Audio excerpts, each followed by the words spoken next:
A lot of times when doing data analysis with files as input, we're not sure how big the file is. So it behooves us to have a computer program when we're doing these kinds of data analytics or data analysis programs to not only be able to do the data analysis part, but also find out how many points are in the file in order to be able to do all the calculations. And that's what this video is about, is finding out how many points are in a file when you're not sure of the size. Okay, there are a bunch of ways to do this. We could start with the make project shell script, but I'm going to do it a different way. I'm going to go back to average_with_file, that whole folder, and I'm just going to make a copy of it. I'm going to change the name to average_with_file_unkn for unknown size. And I'm going to go into that folder, and I'm going to change the name of the C program to also match the name of the folder. Add the _unkn to the name of the C program as well.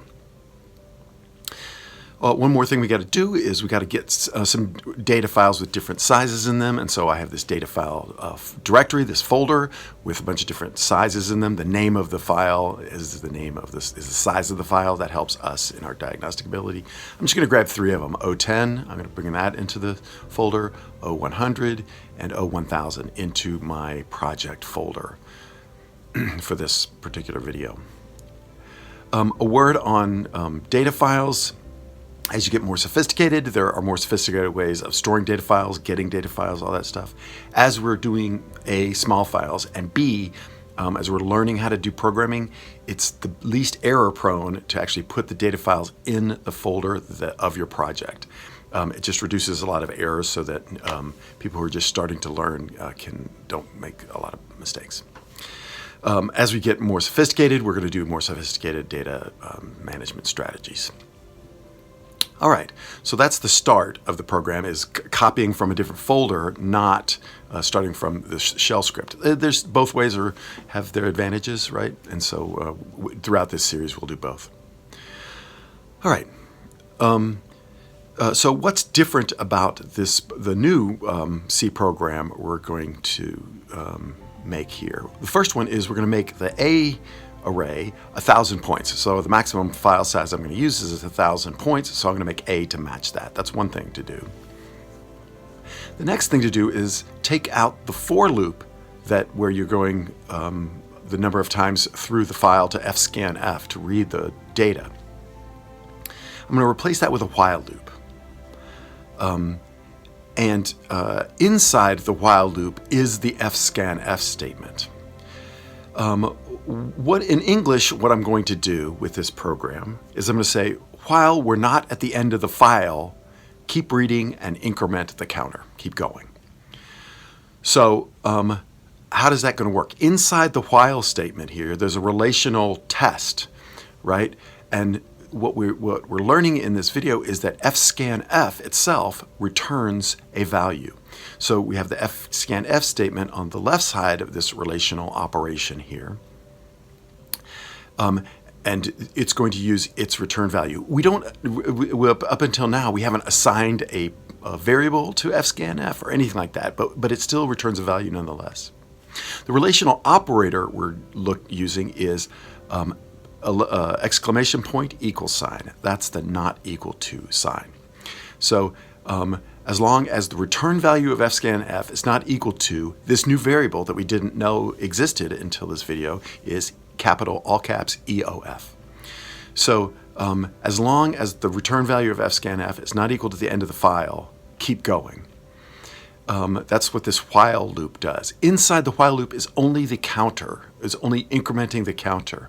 The scanning part is actually done inside the conditional statement, the while statement. So it fscanfs each time it runs through the loop and makes the test saying, are we at the end of the file yet?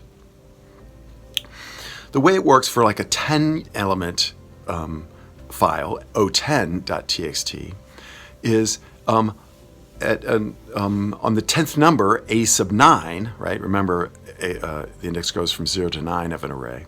On a sub 9, as it reads a sub 9, I is 9, it reads it, it's still not at the end of the file yet. It goes into the curly braces loop while, so the statement's not true, It's not true that we've reached the end of the file yet, and so the counter increments to 10. Then we're at the presumable 11th point of the file, but there is no 11th point. There is no a sub 10. And so when you do the fscan f statement of the next one on this 11th time, it actually does return EOF. Then the statement is true. It does not go through and increment the counter one more time. I has a value of 10 by the end of that while loop. So at the end of this loop, I has the value of the number of points, not the index of the last value of the array. That's how this loop works. That's kind of a cool little trick. So we just we get a new variable, a new integer n, and we assign the value of n to be the last value of I that was there, the number of points, 10. So that's how that works. The rest of the program is exactly the same. So what we do then is we're going to go back to the terminal. In the terminal, now that because I didn't get into it, I'm going to go cd desktop cd c code cd average underscore with underscore file underscore unkn to get into the file, to get into the right folder. And then I'm going to compile it and run it. And it works for the 10 file. It works for the o10.txt file, 10 numbers. Then all I got to do is I go back into the program, change it to O100, save it, recompile it, and rerun it, and it gives me the answer for the 100 numbers. And I do the same for the O1000. I change the name, the file name in the fopen statement. I save it, then I recompile the program and rerun it. And it gives me for the 1,000 data points too. So it works for all 3 data files.